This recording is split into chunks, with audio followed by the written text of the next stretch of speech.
여러분 혹시 불문율이 뭔지 아시나요? 불문율이란 사람들 사이에서 암묵적으로 지켜지고 있는 규칙을 뜻하는데, 이러한 불문율들을 어기더라도 법적인 제지를 받거나 그러진 않지만 주로 남의 기분을 나쁘게 만들거나 피해를 주는 경우가 많기 때문에 지켜지는 것들이라고 할 수 있습니다. 이러한 불문율은 특히 스포츠계에서 많이 볼 수 있는데요. 자, 그럼 어디 스포츠계의 불문율 어떤 것들이 있는지 알아볼까요?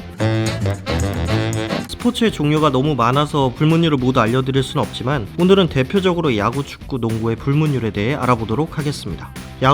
야구는 오늘 소개해드릴 스포츠 중에서도 가장 많은 불문율을 가지고 있는 스포츠 중 하나인데, 야구를 하는 나라마다 제각각의 차이는 있으나 여기서는 가장 야구의 역사가 깊고 원조인 미국을 기준으로 알려드리겠습니다. 첫 번째, 과도한 홈런 셀러브레이션. 우리나라에서는 빠던이라고 불리는 이 행위는 한국 야구에서는 흔히 볼 수 있는 행위이지만 미국에서는 불문율로 여겨지는데요. 타자가 홈런을 친 후 방망이를 던지면서 폼을 잡는다거나 빠르게 베이스를 돌지 않고 날아가는 홈런볼을 구경할 경우 벤치 클리어링이나 빈볼을 맞을 수가 있습니다. 홈런을 친 타자 입장에서는 정말로 기분 좋은 일이지만 상대방 입장에서는 홈런을 맞은 것도 빡치는데 팀을 자극하는 행위라고 보는 것이죠. 재밌는 예로 2010년 10월 토론토 블루제이스와 텍사스 레인저스의 아메리칸 리그 디비전 시리즈 5차전에서 토론토 블루제이스의 호세 바티스타는 승부를 결정짓는 3런 홈런을 친 후 기분이 너무 좋아 빠던을 시전했는데, 다음 해인 2016년 정규리그에서 맞붙은 두 팀과의 경기에서 호세 바티스타는 아직 앙금이 남아있던 텍사스 팀의 오도어라는 선수에게 카운터 스트레이트를 얻어맞은 적이 있죠. 이건 뭐 거의 UFC야. 두 번째, 승부가 결정난 상황에서의 도루, 번트. 경기 후반 양 팀의 점수가 많이 벌어져 역전할 가능성이 거의 없을 때 이기는 팀의 선수는 도루를 하지 않는다는 것인데요. 하지만 가끔씩 선수들이 개인 기록을 위해 점수 차이가 많이 나는 상황에서도 도루나 번트를 저질러 두 팀 간의 신경전이 벌어지기도 합니다. 세 번째, 대기록 달성 방해.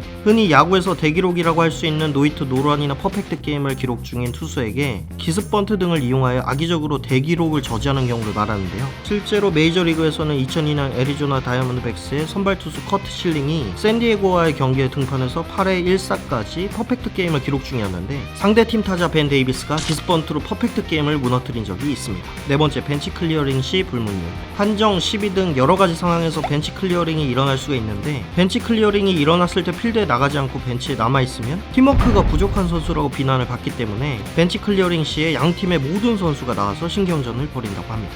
축구. 첫 번째, 이적 후 친정팀과의 경기에서 골 셀러브레이션을 하지 않는다. 프로축구 선수가 팀 이적 후 이전 친정팀과의 대결에서 골을 넣으면 골 셀러브레이션을 하지 않는다는 것인데요. 이것은 자신이 속했던 친정팀과의 팬들에 대한 배려라고 볼 수 있습니다. 하지만 2009년 아스날에서 맨시티로 이적한 아데바요르는 이적 과정에서 전 소속팀에 대한 불만이 있었는데, 이후 아스날과의 경기에서 골을 넣고 아스날 팬들에게 달려가 골 셀러브레이션을 해서 아스날 팬들을 자극하기도 했습니다. 두 번째, 선수가 부상을 당한 경우 공을 아웃시켜 경기를 중단한다. 선수가 부상으로 필드에 쓰러졌을 때 공을 밖으로 내보내는 것인데요. 이것은 부상당한 선수를 보호하는 것에 목적이 있으며, 만약 부상당한 선수의 팀 상대팀이 공을 밖으로 내보냈을 경우 상대방에게 다시 공격 소유권을 돌려주는 것이 매너입니다. 하지만 이기고 있는 상황에서 부상을 핑계로 고의로 필드에 누워서 시간을 끄는 행위를 하는 경우도 존재를 하는데, 이건 뭐 잔디가 아니라 거의 침대 수준이에요. 세 번째, 큰 점수차가 났을 때는 개인기를 하지 않는다. 나라 리그마다 차이는 있지만 축구에서 경기를 뒤집을 수 없을 정도로 큰 점수차가 났을 경우 이기고 있는 팀의 선수가 사포 등 화려한 개인기를 하지 않는 것이 암묵적인 룰인데요. 만약 이를 어겼을 경우에는 상대 선수에게 보복성 태클이나 반칙을 당할 수 있으며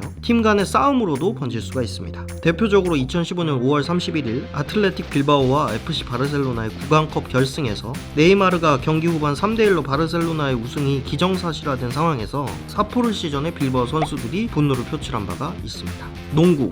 첫 번째, 4쿼터에 많은 점수차로 앞서고 있는 팀은 먼저 타임을 요청하지 않는다. 4쿼터에 많은 점수차로 승리가 확실시된 팀은 먼저 타임아웃을 요청하지 않는 게 암묵적인 룰이라고 하는데요. 이는 지고 있는 팀에 대한 배려이기도 합니다. 두 번째, 승리가 확실시된 팀은 경기 종료 직전 슛을 쏘지 않는다. 농구에서 승리가 확실시된 팀은 경기 종료 직전 가비지 타임에 슛을 쏘지 않는다고 합니다. 이것 또한 지고 있는 팀에 대한 배려라고 할 수 있는데요. 다만 골득실로 인해 플레이오프 등 중요한 순위가 결정되는 경기의 경우 한 골이라도 더 넣어야 되기 때문에 이 불문율을 어기는 경우도 있다고 합니다. 이 밖에도 재미있는 불문율이 많은데, 대표적으로 아이스하키에서는 싸움을 하는 것도 스포츠의 일부분이라고 합니다. 경기 흐름을 바꾸기 위하여 팀에 전문적으로 싸움을 하는 선수도 존재한다고 하며, 싸움을 할 때는 무조건 1대1로 해야 한다고 하는데, 있는데요. 맨손으로 싸워야 되고 한 사람이 쓰러지면 즉각 상황을 종료한다고 합니다. 자, 오늘은 스포츠계의 불문율에 대해서 알아보았는데요. 누구는 불문율? 그거 꼰대 문화 아니야? 라고 하고, 또 누구는 불문율도 스포츠의 일부고 문화다 라고 하며 의견이 갈리고 있습니다. 여러분의 생각은 어떠신가요?